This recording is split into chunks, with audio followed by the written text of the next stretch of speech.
por favor. Ela vai falhar em alguns momentos também. 1 Timóteo, capítulo 5, versículo 8. A palavra de Deus diz assim: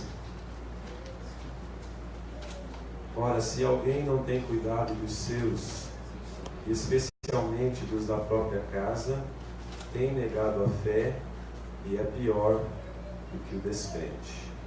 Vamos orar mais uma vez, queridos. Senhor, nesse instante nós buscamos, ó Deus, a Tua presença, o temor e tremor, especificamente, ó Deus, para o momento de reflexão da Tua palavra, Pai. Pedimos que o Senhor nos dê graça, nos dê sabedoria neste tema que é tão importante, ó Deus, para as nossas vidas, para a Tua igreja e especialmente para as famílias.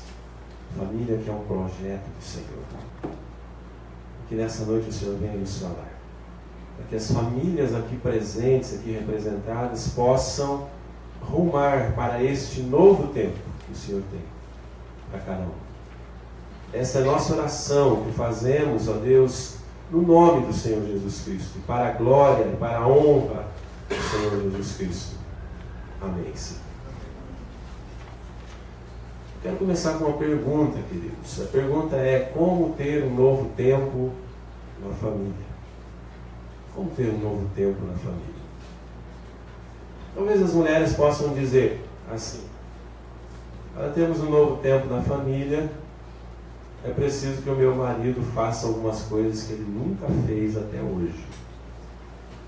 É preciso que ele faça, por exemplo, lavar a louça, varrer a casa, as mulheres devem estar gostando, tirar o lixo, cortar a grama, cuidar das crianças. E faça tudo isso sem eu precisar mandar. Eu lamento, minhas irmãs, vocês casaram com um homem, né? Se você casou com um homem, ele não vai fazer isso sem você mandar. E às vezes nem mandando, né? Mas talvez os homens possam dizer assim: para termos um novo tempo na família, é preciso que minha mulher faça algumas coisas. Por exemplo, faça a comida que eu gosto todo dia, deixe eu assistir televisão sossegado, não reclame de eu jogar futebol com os meus amigos, não queira que eu vá na casa da sogra toda semana, e pare com a neurose de abaixar a tampa do vaso toda vez, né? Talvez o homem vai pensar assim: se a mulher fizer isso, então vamos viver um novo tempo legal na nossa família. Talvez os filhos possam dizer assim: para termos um novo tempo na família, é preciso que os meus pais não me peçam para fazer a tarefa, se forem os filhos pequenos, deixem eu jogar videogame a noite inteira, até as altas horas, permita que eu saia com os amigos sem ter que voltar antes das 23 horas, me deem uma mesada de R$5.000, né, todo mês, e não me façam comer brócolis, berinjela, frutas e pão integral. Talvez os jovens vão pensar assim: isso aí vai trazer um novo tempo na nossa família. As mulheres talvez tenham as suas vontades, seus desejos, os homens talvez os seus, os filhos os seus. Mas, meus queridos, muito embora algumas dessas coisas sejam importantes, na realidade, para vivermos um novo tempo, depende de outros fatores muito mais sérios, incisivos e determinantes. Mas o fato é que todos nós queremos, desejamos construir uma família feliz, ordenada, ajustada, harmônica e abençoada. Os pais só desejam o bem para os filhos. Filhos, ouçam isso. Às vezes tem dificuldade de entender isso, mas os pais só desejam o bem para os filhos. Os filhos também só desejam o bem para os pais. Mas por qual motivo, queridos, muitas vezes nós falhamos nesse objetivo de ser feliz em família? Porque continuamos patinando na vida familiar? Essa é uma pergunta. O texto que nós lemos, queridos, nos convida e nos desafia a cuidar da família. É isso que o texto diz. A Bíblia é bastante incisiva aqui nesse versículo, quando diz que quem não cuida da sua casa, ou seja, da sua família, é pior do que o descrente. Foi isso que o versículo que eu lhe disse. Então, queridos, para termos um novo tempo, é preciso cuidar, é necessário investir na família de um jeito sem igual, de um jeito que você não fez antes. Eu tenho insistido nisso. Para viver um novo tempo, você precisa semear sementes diferentes. Se você repetir tudo o que fez até agora, não vai colher algo diferente. Isso vai acontecer na vida, que nós já ministramos lá no primeiro domingo. Isso vai acontecer na igreja. Isso vai acontecer na família. Então é preciso que haja atitudes diferentes, mudanças no nosso comportamento, na nossa forma de ser, na nossa forma de viver. Mas então, nessa noite, eu quero meditar com vocês sobre isso. O que é necessário para vivermos um novo tempo na família? E a primeira lição, queridos, eu vou extrair exatamente desse texto. Depois nós vamos passear um pouco pela Bíblia, usar outros versículos. Mas para vivermos um novo tempo na família, é preciso, em primeiro lugar, arrumar a casa. Se você quer viver, experimentar um novo tempo na sua família, eis a primeira lição dessa noite: arrume a casa. O conselho de Paulo, quando escreve a Timóteo, jovem Timóteo, tem a ver com isso. Cuidar da casa significa zelar, investir, arrumar. Então, se você é crente, porque a Bíblia diz aqui que aquele que não cuida é pior que o descrente. Se você é de Deus, se você é discípulo de Jesus, você precisa cuidar da sua família. Eu me lembro, queridos, falando sobre essa questão de arrumar a casa, quando os nossos filhos mais velhos eram pequenos, nós recebemos lá em casa, em Ponta Grossa, a visita de um casal e seus 2 filhos também em nossa casa. E quando eles foram embora, você não consegue imaginar o tamanho da bagunça que ficou lá em casa. Parecia assim um furacão, um ciclone, um tufão, um tsunami, tudo junto tinha passado lá em casa. Não tinha nem como andar de um lado para o outro. Mas então eu dei uma ordem firme. Quero essa casa arrumada em 5 minutos. Gente, normalmente as minhas ordens não são tão obedecidas assim, e não obedecidas tão prontamente ou rapidamente. Mas naquele momento eu falei tão incisivamente: quero essa casa arrumada em 5 minutos, que 5 minutos depois estava tudo no lugar, absolutamente no lugar. É claro que arrumar a casa, nesse sentido de arrumar a família, não é tão fácil. Então eu quero perguntar: como está a sua casa? Como estão as relações? Porque a disposição para arrumar a casa pode mudar a história da sua família. E nesse processo de arrumar a casa, os pais precisam liderar, os filhos precisam participar, todos precisam participar desse processo de arrumar a casa.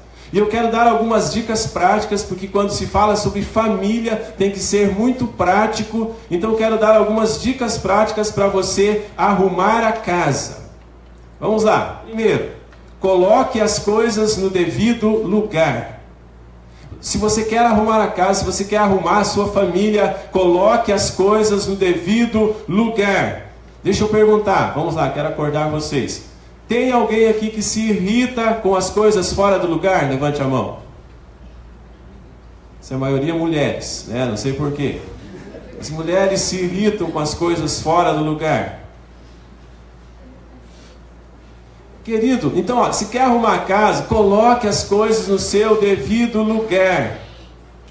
Então você chega lá hoje, está ouvindo o sermão aqui, maridão, você, para mostrar que ouviu o sermão e aprendeu a lição. Guarde aquela meia que você deixou no meio do caminho e outras coisas mais, Mas, querido, como que a gente arruma a casa?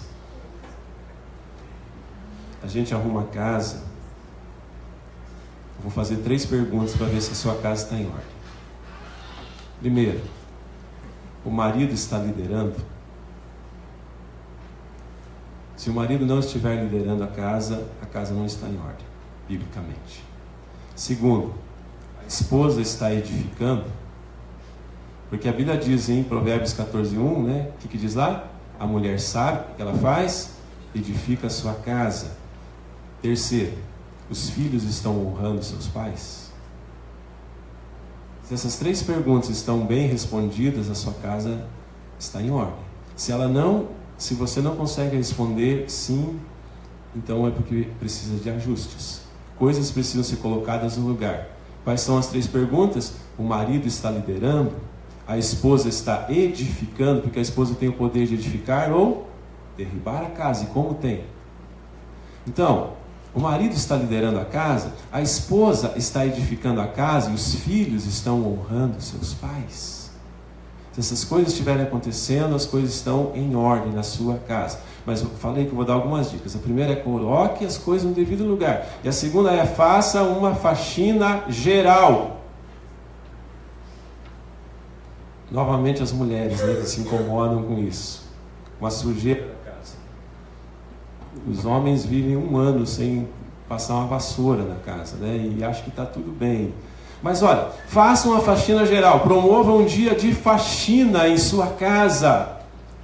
Porque se tem algo que incomoda, como eu já disse, é a sujeira. Então, remova as sujeiras, jogue o lixo no lixo, purifique o ambiente. Livre-se da mágoa, livre-se do rancor, livre-se do ódio, livre-se da cólera, da ira, da revolta, da rebeldia. Tirem as sujeirinhas que complicam a relação. Então, só assim nós poderemos viver um novo tempo em nossa família. Mas uma outra coisa, uma outra dica é: utilize um perfume agradável. Tem casa que a gente entra, querido, que pelo amor de Deus, a gente entra e já sente o bom cheiro, mas claro que isso não em Florianópolis, tá? Isso é em outros lugares. Aqui eu nunca encontrei isso e nem vou encontrar. Utilize um perfume agradável, livre-se do mau cheiro, perfume a sua casa com a fragrância, sabe do que? Da alegria. Porque às vezes o que falta no lar é alegria. Todo mundo estressado, né? Todo mundo burrento. Tem essa expressão aqui? Todo mundo burrento, vocês sabem o que é isso? Emburrado. Eu vou ter que adaptar meu vocabulário, né? Mas lá no Paraná fala burrento, tá? Então, olha, todo mundo emburrado na casa. Então, olha, perfume a sua casa com a fragrância da alegria, do bom humor. Alguém tem que ter bom humor lá naquela casa. Alguém tem que ter bom humor na hora de levantar. Quem aqui acorda com bom humor? Levante a mão. Olha ali, 10%. Né? Então, olha, você tem a incumbência de dar a leveza e o bom humor ao seu lar, à sua casa. Então perfume a sua casa com a fragrância da alegria, do bom humor, da leveza, da compreensão. Porque tem gente que deixa as relações pesadas e chatas demais. Aí ninguém aguenta. Quarta coisa aqui, querido, ainda dentro desse primeiro ponto é: substitua as mobílias velhas. E tem mulher agora que vai dizer assim: amém, glória a Deus. Fala mais, pastor, né? Substitua as mobílias velhas. Tem gente que casou, né? Tipo Gerson, 25 anos, está lá com o mesmo sofazão, né? Tô brincando, a casa do Gerson é bem confortável. Mas deixa eu dizer uma coisa velha, querido, fica muito bem em um lugar, sabe qual? Museu. O Mica falou lixo. Coisa velha fica bem no museu, gente. Lá na sua casa é coisa nova. Então, quer um conselho? Dê uma repaginada no ambiente, na relação. Fuja da monotonia que muitas vezes se estabelece. Vá lá nas Casas Bahia e parcele em 39 vezes, né, e compre uma coisa nova. A sua mulher vai voltar a sorrir. E deixa eu dizer um segredo agora aqui, queridos. Mulher feliz é o segredo de paz no lar. Deixa a mulher feliz. Então essa é a primeira coisa que eu gostaria de ministrar nessa noite. Viver um novo tempo na família. O que nós precisamos fazer? Nós precisamos arrumar a casa. Essa é só a primeira lição. Arrume a sua casa. A segunda lição principal dessa noite, queridos, é: se você quer arrumar a casa, se queremos arrumar a casa e viver um novo tempo na família, é preciso evitar a destruição. Aí eu quero que você vá para um versículo que não sei se você já leu, você sabe que tem ele na Bíblia, que é no livro dos Cânticos, um livro que a gente chamava de Cantares, né? E depois foi mudando aí de nome. O livro do Cântico dos Cânticos 2, o versículo 15.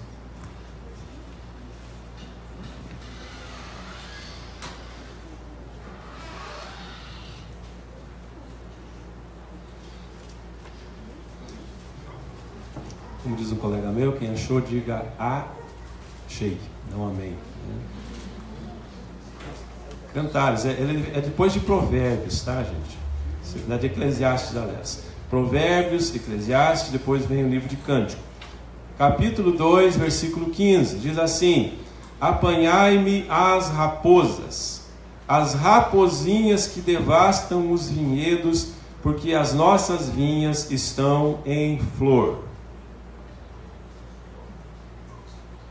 O texto fala, queridos, de apanhar as raposinhas que sorrateiramente devastam os vinhedos. Segundo um comentarista bíblico, né, que eu estava consultando, raposa aqui nesse texto significa ou simboliza aquilo que destrói o que é belo. Isso que é raposa. É isso que as raposas significam aqui. A metáfora que o escritor do livro de Cântico usou. Então, raposinhas aqui nesse texto simboliza aquilo que destrói o que é belo, o que é bonito. O que o autor bíblico está dizendo, queridos, é que a relação, porque o livro de Cantares está nesse contexto aí, que tem um belo começo, cheia de alegria, harmonia, encantamento, pode ser ameaçada e destruída por vários fatores. E por isso que nós precisamos evitar a destruição, se nós queremos ter uma família melhor. Agora eu quero falar assim, pedir licença, falar mais especificamente aos casais um pouco, mas os jovens não precisam se levantar e sair, porque creio que todos aqui desejam se casar, amém? Porque esse amém fraco, esses não vão casar não, né? Mas muito bem. Eu acredito que todos aqui já ouviram falar num negócio chamado 4 elementos da natureza. Quais são eles? Ar, fogo, a ordem aí, né? Ar, fogo, terra e água. Ar, fogo, terra e água. Você sabia que nos relacionamentos esses 4 elementos também estão presentes?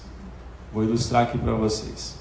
Eu vou chamá-los de eras, tá? Agora não vão mais ser elementos da natureza, mas eras. Os relacionamentos. Todo relacionamento passa por todas essas eras. E a primeira delas é a era do ar. Porque no começo, os 2 pombinhos estão onde? Nas nuvens, né? Estão voando, flutuando, amorzinho para cá, amorzinho para lá, aquela alegria, né? Não param de se falar no WhatsApp. É claro que os mais antigos aí do tempo do Ciro, Vanderlei, né, tinha que namorar por carta. Vocês sabem o que é isso? Carta, né? Então, mandava uma carta e demorava um ano para chegar, né? Então, assim, a era do ar a primeira. No começo, os 2 estão nas nuvens, né? Depois vem a era do fogo, tá? Essa aqui eu não posso falar muito por causa do horário, mas simboliza a atração, a paixão, o romance. Então, assim vai, né? A era do ar, a era do fogo. E depois, queridos, vem a era da terra.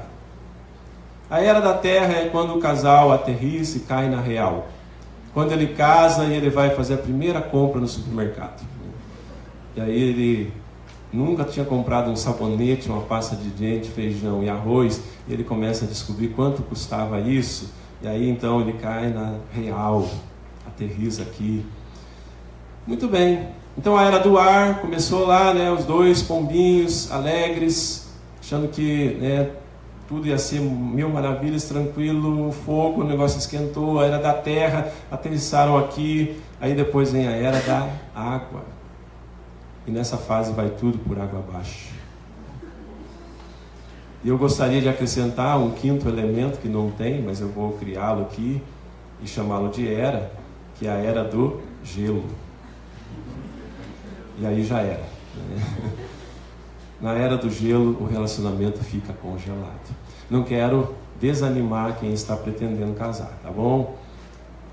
Mas sabe, queridos, quando isso acontece, as raposinhas sutis que podem devastar a relação familiar e conjugal surgem. E essas raposinhas têm que ser identificadas e caçadas, imobilizadas, mortas. Então não sei se você gosta de caçar ou coisa assim, mas eu quero sugerir para você caçar algumas raposas, tá? Eu vou falar só sobre 3 aqui, poderia passar a noite inteira falando, mas uma delas, uma das coisas que nós precisamos fazer para evitar a destruição, que nesse caso aqui nós estamos chamando de raposinhas que precisam ser caçadas e imobilizadas, é a incompreensão. Gerada pela teimosia, pela falta de diálogo, pela falta de comunicação, ou a comunicação truncada, intolerância, egoísmo, individualismo. Tem isso no seu lar? Tem isso na sua casa? Eu pergunto aqui, quem aqui é teimoso? Puxa, tranquilo então, né? Estamos numa igreja perfeita, né? Só tem 3 pessoas teimosas. Maravilha. Gente, infelizmente eu sou. Às vezes eu teimo até com GPS, tá? Eu queria ir num lugar lá no estreito, né? Eu sabia mais ou menos assim onde era a geografia e comecei a teimar com o GPS. Minha esposa, meus filhos são testemunhas, né? E o que eu estava falando? Esse GPS está errado. O GPS está errado. Teimando. Bem no fim ele estava certo, ele estava errado. Mas você não me compreende é uma das frases mais usadas pela família, queridos. Você não me entende. Você não me compreende.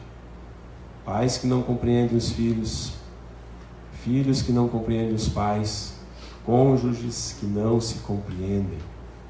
Isso trunca a relação, isso destrói o casamento e a vida familiar, isso impede de viver um novo tempo. A segunda raposinha que precisa ser caçada é a indisposição para a mudança, que também está aí dentro da teimosia, mas cuidado com essa raposinha. Porque não se abrir para as mudanças, e aqui eu estou falando de mudanças necessárias, não estou falando de mudar a identidade, mudar o caráter, não é isso. Mas não se abrir para a mudança, muitas vezes pode implicar em destruição da relação. E aí a mulher fica lá falando, meu marido é um, não vou falar o que ela fala, né? Minha mulher é uma, não vai mudar, nunca muda. Ele sempre vai ser assim. E os filhos também olham para os pais e dizem, meu pai nunca vai mudar, ele sempre vai ser assim. Então, a palavra de Deus é, identifique o que precisa ser mudado e mude para melhor sempre que necessário, porque é esse o processo que Deus quer fazer na nossa vida, chamado de santificação, que se aplica também nas nossas relações familiares.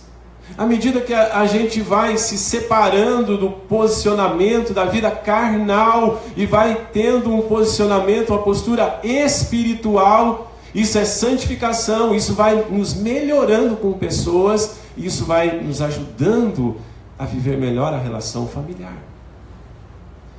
Mas a terceira raposinha que eu gostaria de falar é a incapacidade de perdoar. E essa é a pior raposinha de todas. Deixa eu dizer uma coisa muito séria. A falta de perdão vai sujando a ficha dos integrantes da família. Então, se o marido não perdoa a esposa, a ficha da esposa vai ficando suja. Vice-versa. Se os filhos não perdoam os pais, o pai vai ficando com a ficha suja. E aí chega um ponto que ninguém se aguenta mais, porque todo mundo está com ficha suja. Deixa eu perguntar aqui. Quantas vezes você já perdoou seu marido, sua esposa, seus pais, seus filhos? Eu posso perguntar assim, quantos anos você tem? Pensa aí. Para os casados, eu posso perguntar quantos anos de casado você tem? Eu sei que tem gente aqui que tem mais de 30 anos de casado. Então, se você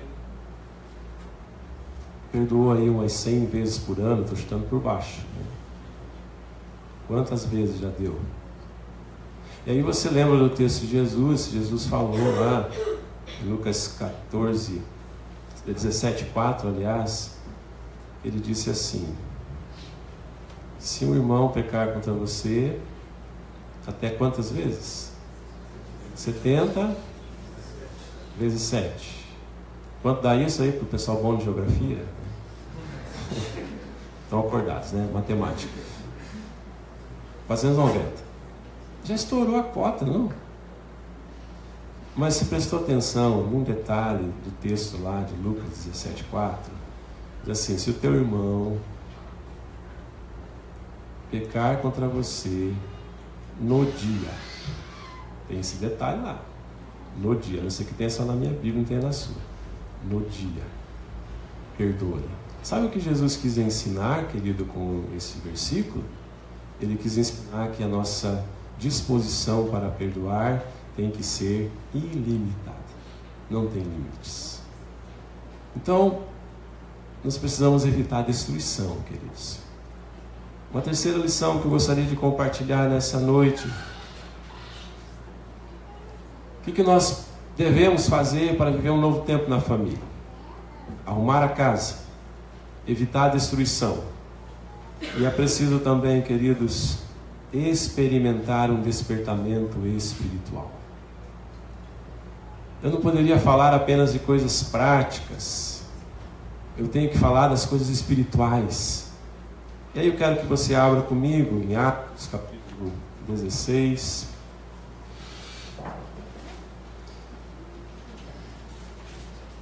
Um texto bem interessante.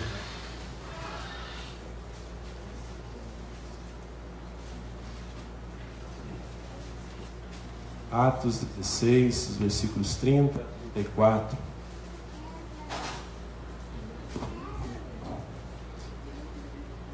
Atos dos Apóstolos, capítulo 16, versículos de 30 a 34. Diz assim: depois, trazendo-os para fora, disse: Senhores, que devo fazer para que seja salvo? Responderam-lhe: crê no Senhor Jesus, e serás salvo tu e tua casa. E lhe pregaram a palavra de Deus e a todos os de sua casa. Naquela mesma hora da noite, cuidando deles, lavou-lhes os vergões dos açoites. A seguir, foi ele batizado e todos os seus. Então, levando-os para a sua própria casa, lhes pôs à mesa, e com todos os seus manifestava grande alegria por terem crido em Deus. Para viver um novo tempo na família, é preciso experimentar um despertamento espiritual. Então, nesse texto que nós acabamos de ler aqui em Atos 16, 30 a 34, nós lemos a história da conversão do carcereiro de Filipos. Um homem que até então não conhecia Deus, não tinha tido nenhum relacionamento com o Senhor, mas foi tocado naquele episódio pelo Espírito Santo.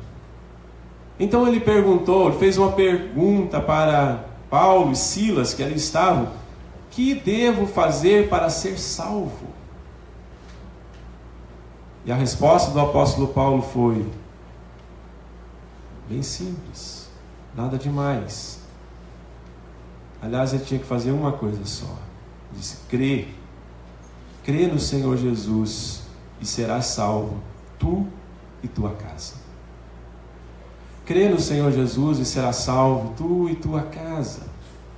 Naquela mesma noite, então, queridos, a Bíblia diz que o carcereiro e toda a sua família foi batizada. Para viver um novo tempo, então, na família, queridos, é preciso ter um encontro com Deus.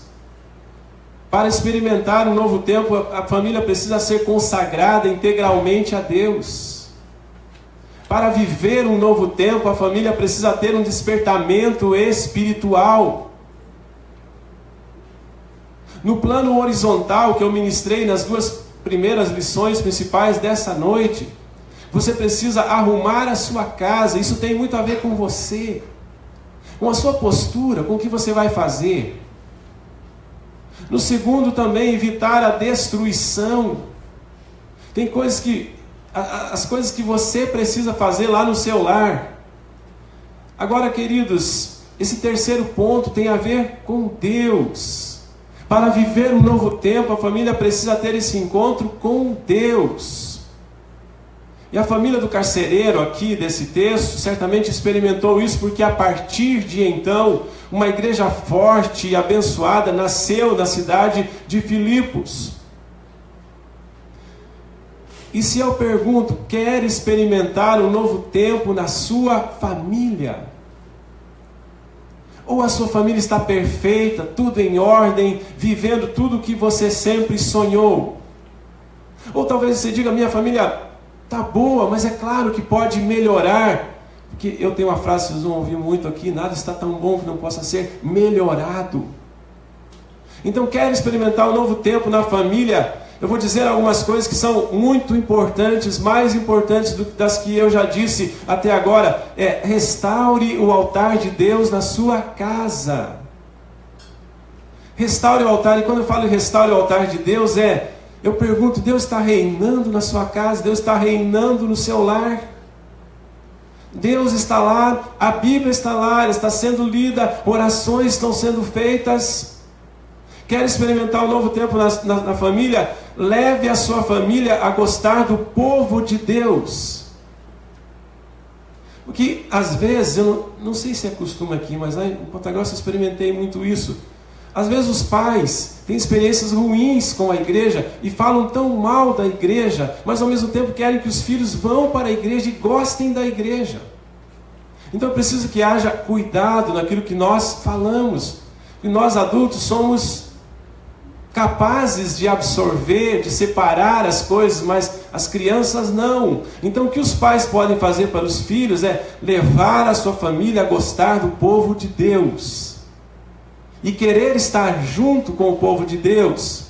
Que mais? Ajude a sua família a amar a casa de Deus. Gostar do culto, gostar de ir à igreja, aprender a ser fiel nos dízimos, amar as coisas de Deus. Mas faça também a sua família trabalhar no reino de Deus. Que coisa boa, gostosa, extraordinária é ver famílias inteiras trabalhando no reino do Senhor, sendo úteis. Os pais sorridentes porque os seus filhos estão na igreja, servindo ao Senhor. Mas a coisa mais importante, querido, faça a sua família ter uma relação íntima com Deus. E de fato, quando a sua família tiver uma relação íntima com Deus, aí sim esse novo tempo vai ser uma realidade. O despertamento espiritual do qual eu estou falando agora gera o desejo de viver sob o comando de Deus. Isso é muito importante, queridos. Quando a família está espiritualmente despertada, os pais estão com esse desejo de viver sob o comando de Deus. Os filhos estão com o desejo de viver sob o comando de Deus. E aí é um fator unificador no lar. A família não é uma coxa de retalhos que cada um pensa de um jeito, um quer ir para um canto, o outro quer ir para outro. Mas quando há esse fator unificador que é Deus, aí sim a família tem coesão, equilíbrio, harmonia. E ela certamente está preparada para experimentar um novo tempo. Que Deus nos abençoe, queridos. Esse é o meu desejo para a sua família, para a minha família. A a gente experimente um novo tempo. Nós vamos cantar um cântico, quero chamar um grupo de música, de louvor, para vir aqui à frente.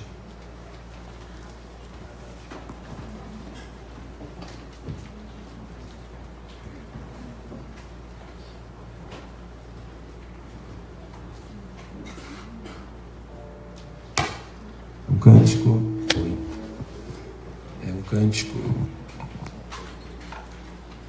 bem conhecido,